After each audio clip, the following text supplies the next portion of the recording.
Hi hello friends, Vikas cine ಸ್ಟುಡಿಯೋಗೆ ಸ್ವಾಗತ ಸುಸ್ವಾಗತ. ಯಾರೆಲ್ಲ ವಿಕಾಸ್ ಸಿನಿ ಸ್ಟುಡಿಯೋವನ್ನು ಸಬ್ಸ್ಕ್ರೈಬ್ ಮಾಡಿಕೊಂಡಿಲ್ಲ ಅವರೆಲ್ಲ ಸಬ್ಸ್ಕ್ರೈಬ್ ಮಾಡಿಕೊಂಡು ಪಕ್ಕದಲ್ಲಿರುವ ಬೆಲ್ ಐಕನನ್ನು ಒತ್ತಿ ಒಂದು ಲೈಕ್ ಮಾಡೋದಂತೂ ಮರಿಬೇಡಿ.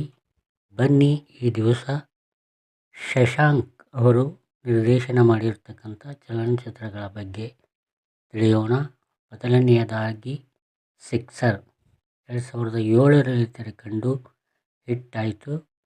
ಎರಡನೇ ಚಿತ್ರ ಮೊಗ್ಗಿನ ಮನಸ್ಸು 2008ರಲ್ಲಿ ತೆರೆಕಂಡು ಸೂಪರ್ ಹಿಟ್ ಆಯಿತು. ಮೂರನೇ ಚಿತ್ರ ಕೃಷ್ಣನ್ ಲವ್ ಸ್ಟೋರಿ 2010ರಲ್ಲಿ ತೆರೆಕಂಡು ಸೂಪರ್ ಹಿಟ್ ಆಯಿತು. ನಾಲ್ಕನೇ ಚಿತ್ರ ಜರಾಸಂಧ 2011ರಲ್ಲಿ ತೆರೆಕಂಡು ಸೂಪರ್ ಹಿಟ್ ಆಯಿತು. ಐದನೇ ಚಿತ್ರ ಬಚ್ಚನ್ 2013ರಲ್ಲಿ ತೆರೆಕಂಡು ಹಿಟ್ ಆಯಿತು. ಆರನೇ ಚಿತ್ರ ಕೃಷ್ಣಲೀಲಾ 2015ರಲ್ಲಿ ತೆರೆಕಂಡು ಸೂಪರ್ ಹಿಟ್ ಆಯಿತು. ಏಳನೇ ಚಿತ್ರ ಮುಂಗಾರು ಮಳೆ 2 2016ರಲ್ಲಿ ತೆರೆಕಂಡು ಹಿಟ್ ಆಯಿತು.